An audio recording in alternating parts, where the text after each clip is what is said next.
This is the future. Human error.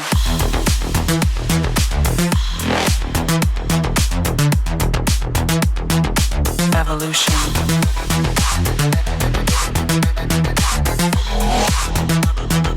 This is the future.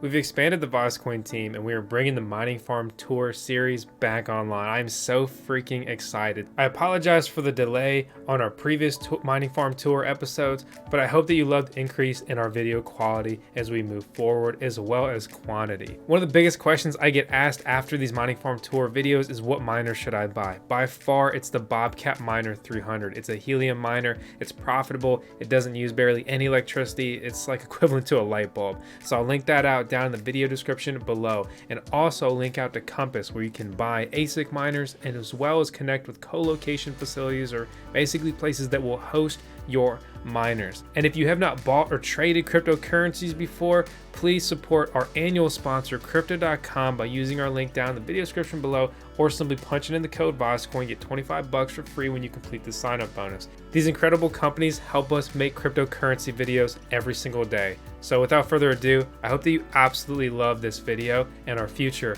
Mining Farm Tour videos. Hey, what's going on, everyone? It's Vosk. I'm down here at Rolf's Mining Farm in Block Ops. We're here in Alpharetta, Georgia, and we're gonna be taking a tour of his farm. He's got 2 facilities, but it's not my tour, it's yours, Rolf. Take it away. Oh, well, thanks, Vosk. Appreciate it. First off, thanks for coming out here. This is a lot of fun. You picked a great day, too. And so, yeah, we'll go through and do a tour, and it's kind of noisy in there, like most mining farms. And we'll just go over, you got questions, let's go over things. We can talk about the industry, we can talk about what's going on. It's an active farm, and we set stuff up and we run it and then we let it go. It's kind of dirty. Every once in a while we do some cleaning. That's right. So we're out here at the transformer. It's 1000 kVA, 208 volts, 3-phase. We bring it into a couple panels there, and then feed it to all the miners and things like that. We pull off single phases of about 208 volts. So what's the power consumption of your mining farm in this facility right here, right now? Yeah, right now it's about 500 kilowatts. So it's using about half of this. We've had it as high as 650. I don't know, the power, we started out with a 500 kVA, and as it got warm, the power company kept bringing bigger and bigger ones. So you can see from the fins over here on the back, and it's using a decent amount. It's warm, so you know. It's a 500 kilowatts, so it's like half a megawatt, right? Yes, exactly. So 1000 kVAs is basically 1000 kilowatts. We don't have much of a power factor issue here. So yeah, let's go in. Let's go. And this one, I got this up and running quickly. I had to find a space. There's not a lot of people that actually are happy to rent space when you come in and say, yeah, I want to cut some holes in the back and things like that. And so it was a compromise between getting up and running quickly and doing an ideal design. So the next place we go to is an ideal design. This is more of a get it up and running quickly. Yeah.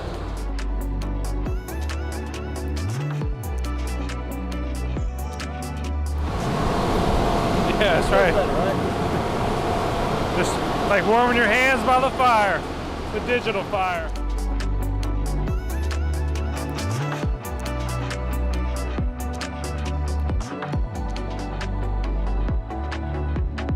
So this was an expensive lesson. These are some of the Antminer D3s. They were great for about 6 months, and now they're spare parts. So this is, I leave this here right now because it's difficult to throw them away. I do want to find a recycle place for them, but also I can reuse the boards and the fans, and it's a nice reminder not to buy a lot when the miners are expensive. So, like, I don't know if this is personal, but like, did you at least break even on them, or were you gonna chalk it up as a lesson? I have to say we lost a little bit of money on these D3s. Slight loss. Bit. Yeah. But yeah, the D3s are super interesting when they came out because they were crazy profitable. Right. And the Bitman was like, hey, we got a lot of these for sale. Right. Didn't know how many there were for sale. Yeah. And then that went away. Yeah. And down this wall, what do we mainly have? Is that S9s? So we got mostly Antminer S9s, and we got about half and half Antminer S9 and L3 pluses. Okay. Right now, had the L3s unplugged for a while, but the hash rate came back down, and so we plugged them all back in. Yeah. So I expect here in the next 6 months, we're going to consolidate just down to Antminer S9s, and then we'll take half our electrical, put it into a container, and then kind of be out of this facility here in the next year. Okay. Move it all into containers. The electrical switchgear is expensive, and we can go take a look at that, and we're definitely going to reuse that. Okay, and as far as the S9s, like, are you mining on a pool? And if so, like what pool? Yeah. Antminer S9s for Bitcoin is on Slush Pool, and for Bitcoin Cash right now I'm on via BTC. Are you doing like a split, like 75-25 or something Yeah, like about that? half and half. It's just, I change it maybe every few weeks or a month, depending on what's gone up. I don't chase what the most profitable is right now. They oscillate in prices. So if like Bitcoin Cash goes down in price, I'll mine a little bit more of that. Yeah. When it goes up in price, I'll lighten up a little bit and switch over to Bitcoin. Okay. I'm in it kind of for the long game, so I like to mine it when it's less expensive and wait for it to go up. Yeah. And so, like, so you got a pretty big farm. Like, are you controlling all these remotely, or you have to come into the farm to make adjustments like that? Oh yeah, it's all remotely. On the network, I got VPN, and then we use Awesome Miner to monitor things, automatically reboot, and just see how things are going. Very cool. A lot of times you got to actually, with these cheap PDUs, you got, sometimes if a miner gets stuck, you got to actually unplug it and plug it back in. Okay. What PDUs are those? These are some older Triplite ones. Uh-huh. I use the basic Triplite 30 amp, 200 volts, and also the CyberPower ones. Okay. They're around $100 each now, so not bad. You can run 3 Antminer S9s or maybe 5 of the Antminer L3s on them. Okay, cool.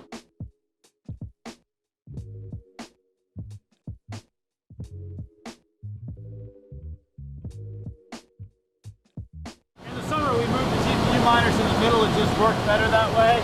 Yeah. And that way, so we got the air. Oh, come on down here.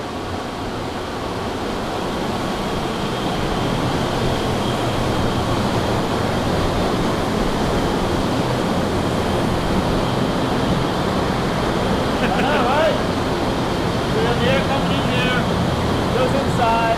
So if you turn around and look that way, you'll see, you know, it all kind of channels in and then it goes out. All right.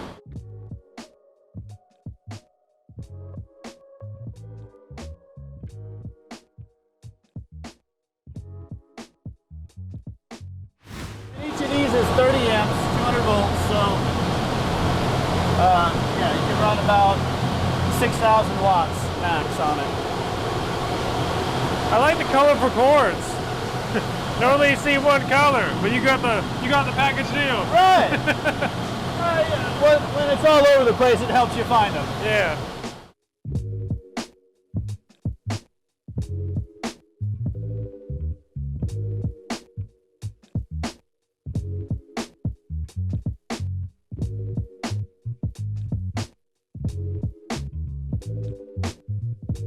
So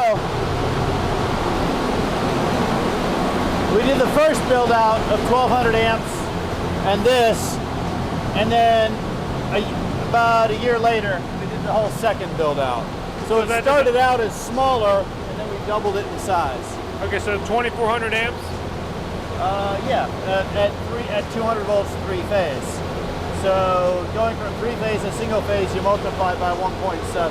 Okay. Yeah, because you're breaking down each leg. Yeah, that's why you end up being able to talk about it power, because power, it doesn't matter whether it's 3-phase or single phase. Yeah.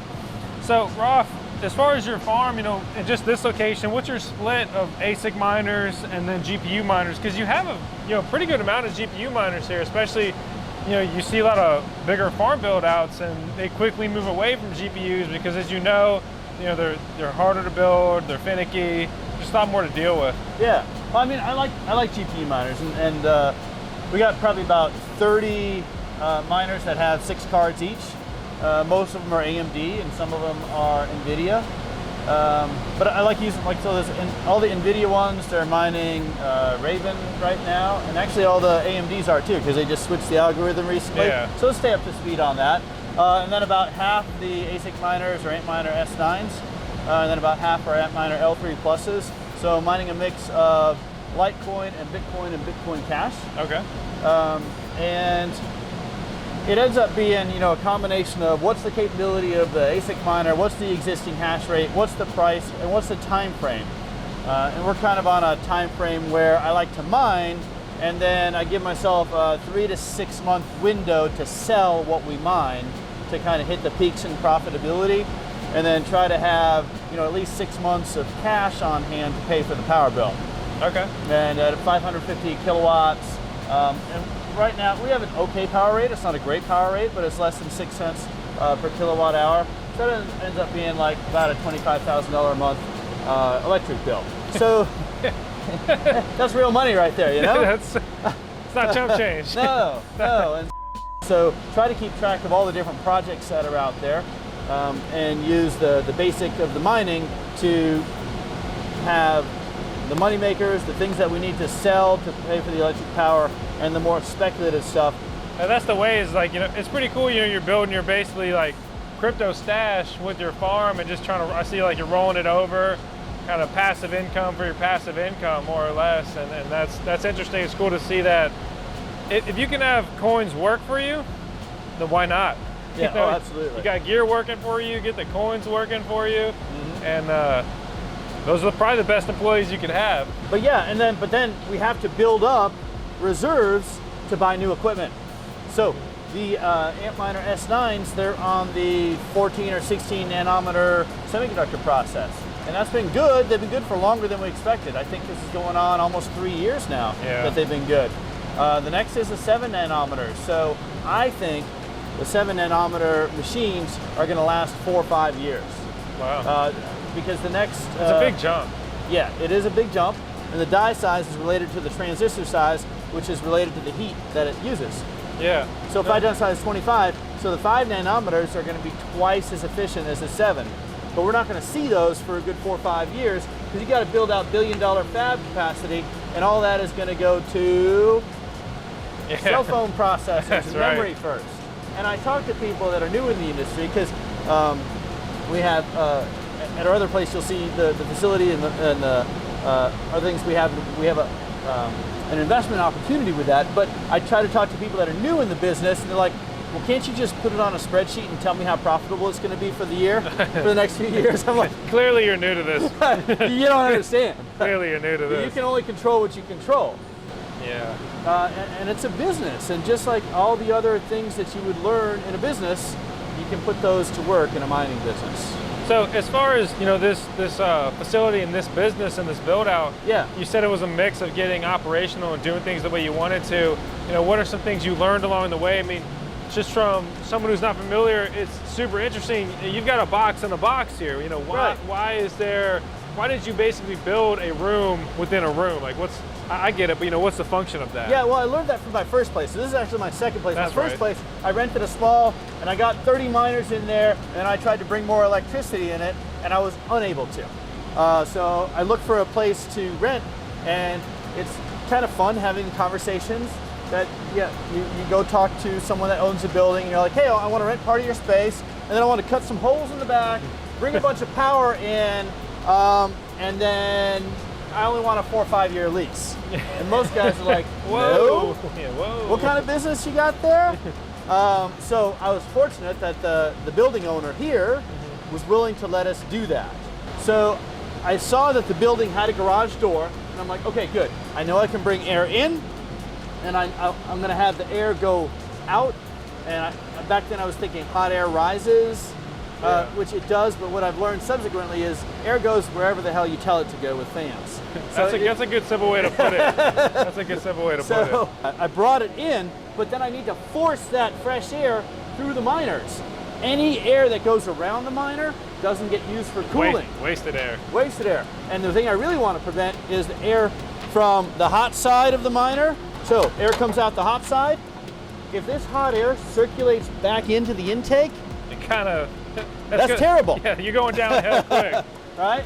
And so we gotta really block any of that from happening. So that's why I build the box in the box, to force the fresh air to go into the miners, and then the hot air has to go out. It can't circle around in the front. I like the really, it's just simple, effective, clever is, you're pushing that air out of that box with the miners.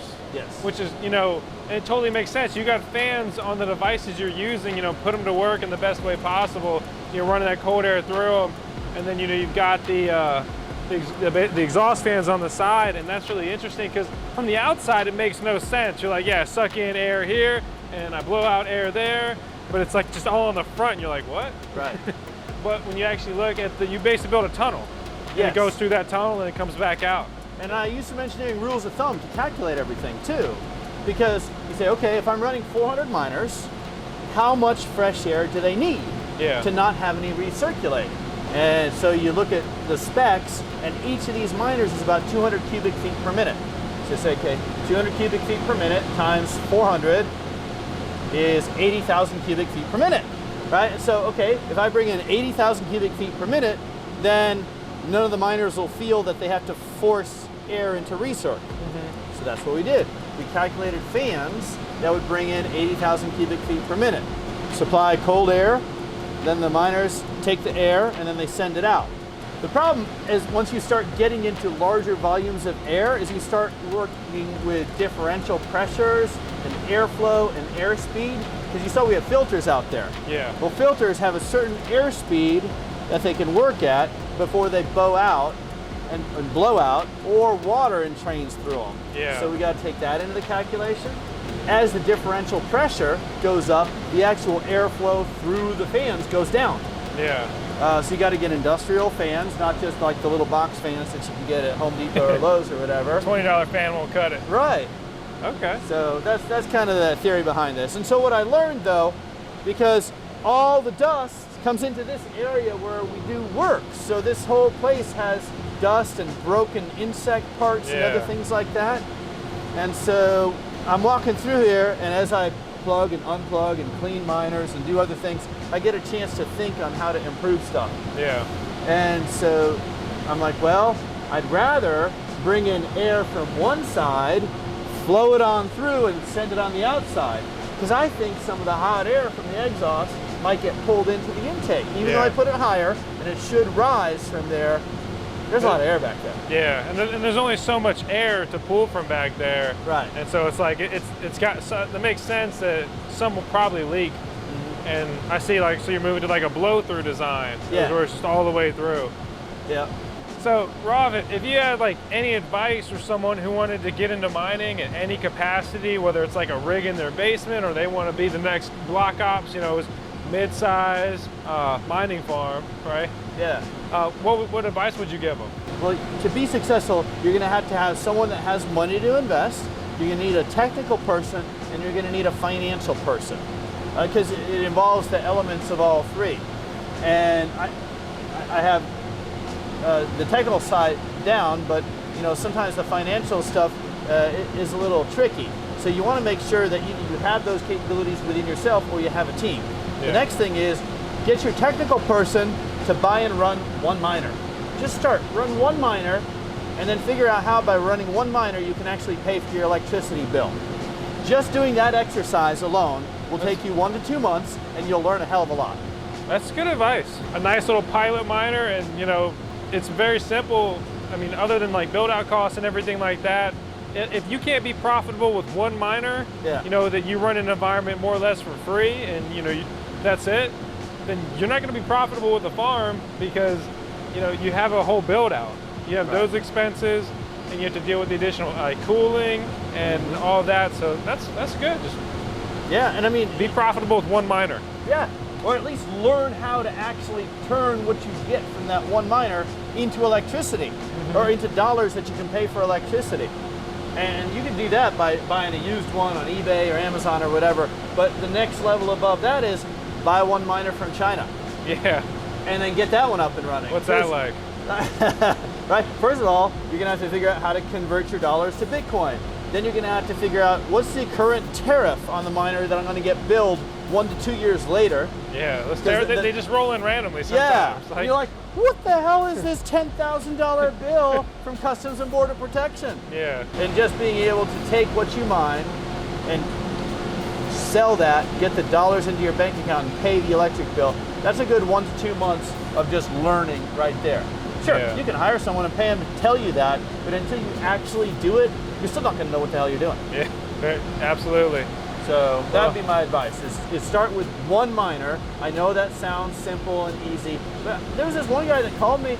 He's like, yeah, I got money to invest and I want to buy 1,000 miners and get them up and running. I'm like, okay, do you have a technical person you're working with? You know how much electricity that's going to be? And he's like, well, not really, but you know, with 1,000 miners, do you use a mining pool? And I'm like, you know, I know you got the best intentions, but I don't really have time to talk to you about this right now. Yeah, you're like square one. Like, right. And then if you want to actually make money mining, first of all, there's a lot of cost that you might not see, right? Because it's easy sometimes to get things up and running. It's hard to keep things running. That's true.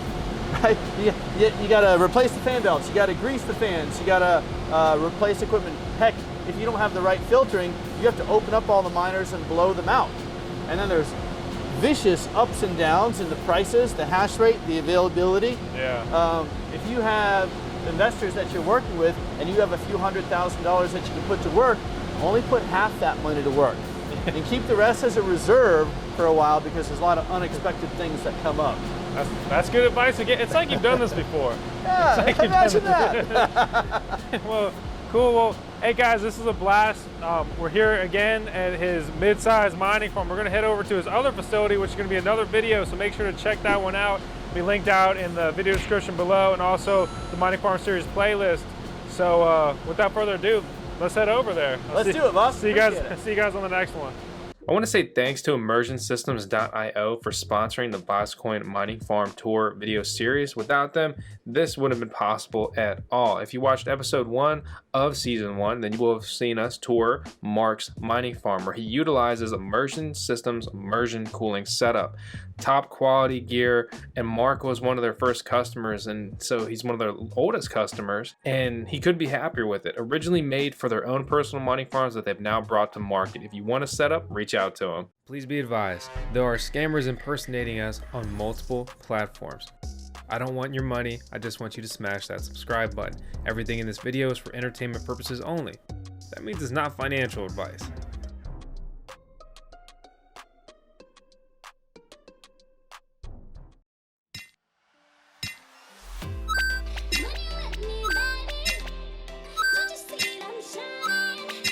When you let me, baby, don't you see I'm shining?